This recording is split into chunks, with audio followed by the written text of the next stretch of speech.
Hello friends, आज हम आपको प्रेजेंट टेंस का चौथा पार्ट बता रहे हैं। Present perfect continuous tense. तो याद रखिएगा, प्रेजेंट परफेक्ट कॉन्टिन्यूअस टेंस पहला पार्ट है प्रेजेंट इंडेफिनिट टेंस, दूसरा है प्रेजेंट कॉन्टिन्यूअस टेंस, तीसरा है प्रेजेंट परफेक्ट टेंस, चौथा है प्रेजेंट परफेक्ट कॉन्टिन्यूअस टेंस। तो पहचान क्या है? यदि वाक्य के अंत में रहा है, रही है, रहे हैं, रहा हूँ, रही हूँ तथा साथ साथ समय दिया हो। समय का मतलब जैसे सुबह से, शाम से, रविवार से, जनवरी से, कई दिन से, कई महीनों से पढ़ रहा है, तो इस प्रकार से होता है समय दिया हो। स्ट्रक्चर है, आप सबसे पहले सब्जेक्ट लिखेंगे। क्या लिखेंगे? सब्जेक्ट। उसके बाद हैज बीन या हैव बीन लिखेंगे।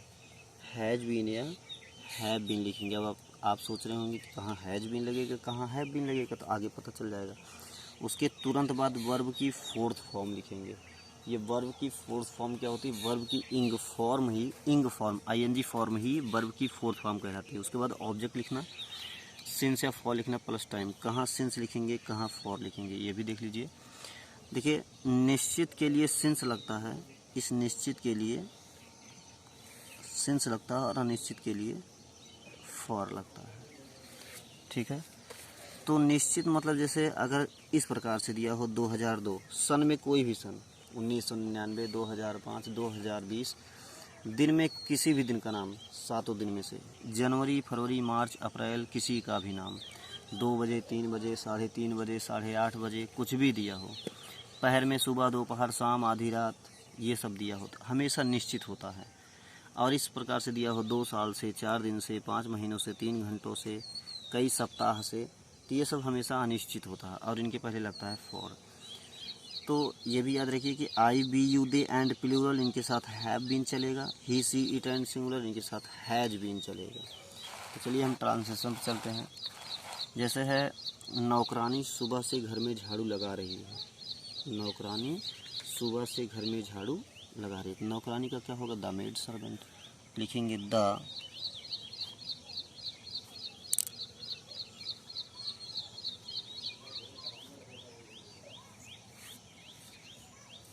Maid servant.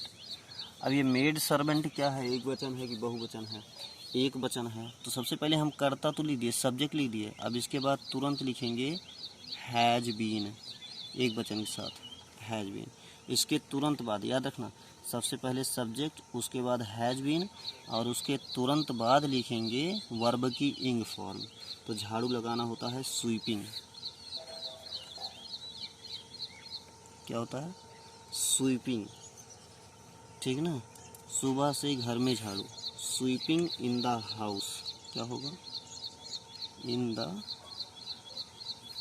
हाउस। ये हो गया। अब बचा क्या है हमारा? सुबह से बचा है। तो सुबह से चलिए देख लेते हैं किसमें सुबह इसमें है, तो क्या लगेगा? सिंस। तो हो जाएगा सिंस मॉर्निंग। Since morning. चलिए अगला अनुवाद करते हैं। हम 1910 से इस शहर में रह रहे हैं। तो सबसे पहले हम की इंग्लिश क्या होती है? वी। और बी के साथ क्या होता है? हैज बीन या देखिए, पहले सब्जेक्ट होता था, उसके तुरंत बाद हैज बीन या हैव बीन। अब बी के साथ क्या लगेगा? वी के साथ लगता है हैव बीन। यहाँ देखिए, वी के साथ, बी के साथ हैव बीन, तो हो जाएगा वी हैव बीन। अब इसके तुरंत बाद वर्ब की इंग फॉर्म होती है रहना, living. We have been living in this city, in this city. अब है 1910 से है, तो सिंस लगेगा फॉर। तो 1910 किस में आ रहा? सन में आ रहा, तो सिंस लगेगा। सिंस 1910। मुझे 2 दिनों से बुखार आ रहा है, नहीं आ रहा। अब आ गया निगेटिव सेंटेंस। तो निगेटिव सेंटेंस में याद रखना, हैज और हैव के तुरंत बाद ही नॉट लगेगा, तब बीन लिखना आप। तो क्या होगा? मुझे 2 दिन से बुखार नहीं आ रहा, तो आई, मुझे के लिए आई। अब आई के साथ क्या लगता है? Have been. तो हो जाएगा have not been. I have not been suffering.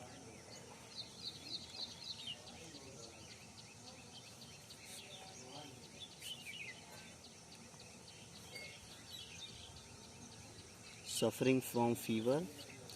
अब यह है 2 दिनों से, 2 दिन क्या है, 2 दिन आ रहा है, इसमें 4 दिन, 2 दिन, 30 दिन, 22 दिन, कुछ भी, तो वह है अनिश्चित, इसलिए यहाँ क्या लगेगा, फॉर 4 डेज। अब जैसे अगला अनुवाद है, तुम कई दिनों से दफ्तर नहीं जा रहे हो, तो सबसे पहले हम तुम की इंग्लिश लिखेंगे क्या, यू, और यू के साथ लगेगा क्या, हैव बीन, तो हो जाएगा हैव नॉट बीन। क्या हो जाएगा, have not, you have not been going to office कई दिनों से। अब कई दिन किस में आ गया, ये तो किसी में नहीं लिखे हैं ना, तो कई दिन होता है अनिश्चित, कई दिन इसमें रहेगा, कई दिन, कई महीना, मतलब कई करके कुछ भी हो तो इसमें होता है अनिश्चित में, तो हो जाएगा for many days.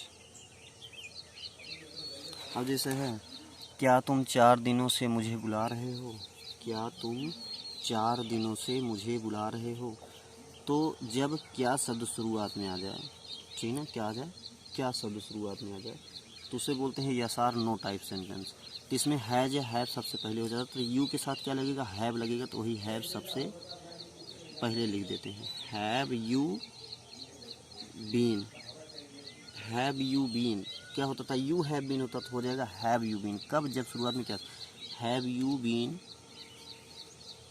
Calling me for 4 days. ठीक, अगला है, क्या तुम 1980 से यहाँ नहीं रह रहे हो, तो हो जाएगा हैव, फिर वही यू नॉट बीन। ये नॉट अगर इसमें आए जैसे क्या वाले वर्डों में, तो वो सब्जेक्ट के बाद रहेगा, have you not been living here. अब 1980 से क्या है, निश्चित है, सिंस 1980। अगला है, ये बच्चे सुबह से कहाँ खेल रहे हैं। अब जब किसी वाक्य के बीच में क्या, कब, कहाँ, कैसे, क्यों आ जाए, तो होता है WH टाइप सेंटेंस, और उसकी इंग्लिश हम सबसे पहले लिखते हैं, तो हो जाएगा वेयर। अब सब्जेक्ट झूठे सब्जेक्ट क्या है, ये बच्चे, दीज चिल्ड्रन होता है तो बहुवचन है, तो इसलिए हैव लगेगा, where have these children been playing since morning, हो जाएगा लास्ट में question mark, since morning, question mark याद रखना। तो यही था हमारा प्रेजेंट परफेक्ट कॉन्टिन्यूअस टेंस। चलिए अब हम कुछ नॉर्मली उदाहरण किताब से देख लेते हैं।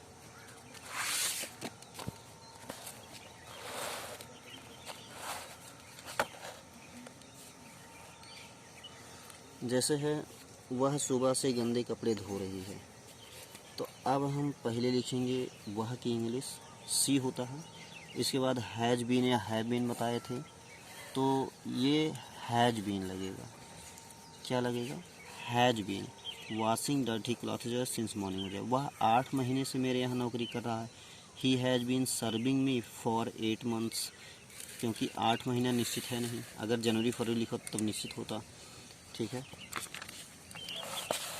अब जैसे है, वे आधा घंटा से नहीं नहा रहे हैं, तो क्या हो जाएगा, they have not been bathing for an half hour. तुम कई दिनों से दफ्तर नहीं जा रहे हो, यू हैव नॉट बीन, ये ऐसे भी लिख सकते हैं, ये भी लिख सकते हैं, you have not been going to office for many days.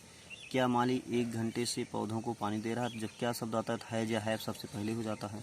Has the gardener been watering the plants for an hour, क्या वह मेरी मदद 2 साल से कर रहे हैं। हैव दे बीन, क्या वे मेरी मदद 2 साल से कर रहे हैं। Have they been helping me for 2 years। तुम सुबह से क्या कर रहे हो, what have you been doing since morning. तुम दुकान पर कितने लड़के काम कर रहे हो, तुम्हारी दुकान पर कितने लड़के काम कर रहे हैं, तो हाउ मेनी बॉयज हो जाएगा, have been working in your shop. तो इस प्रकार से अनुवाद होगा। सुबह से तुम्हारी प्रतीक्षा कौन कर रहा है, तो यहाँ कौन की इंग्लिश सबसे पहले लिखेंगे, हु। अब कर रहा है इसलिए एक वचन, अगर कर रहे हैं होता तो बहुवचन होता। तो हु हैज़ बीन, क्योंकि एक वचन, who has been waiting for you since morning, वह एक सप्ताह से अपना समय क्यों नष्ट कर रहे हैं। तो why have they been wasting their time, they के साथ अपना के लिए दियर लगता है, याद रखना, दियर टाइम फॉर अ वीक, वह जुलाई से किस विद्यालय में पढ़ रहे हैं।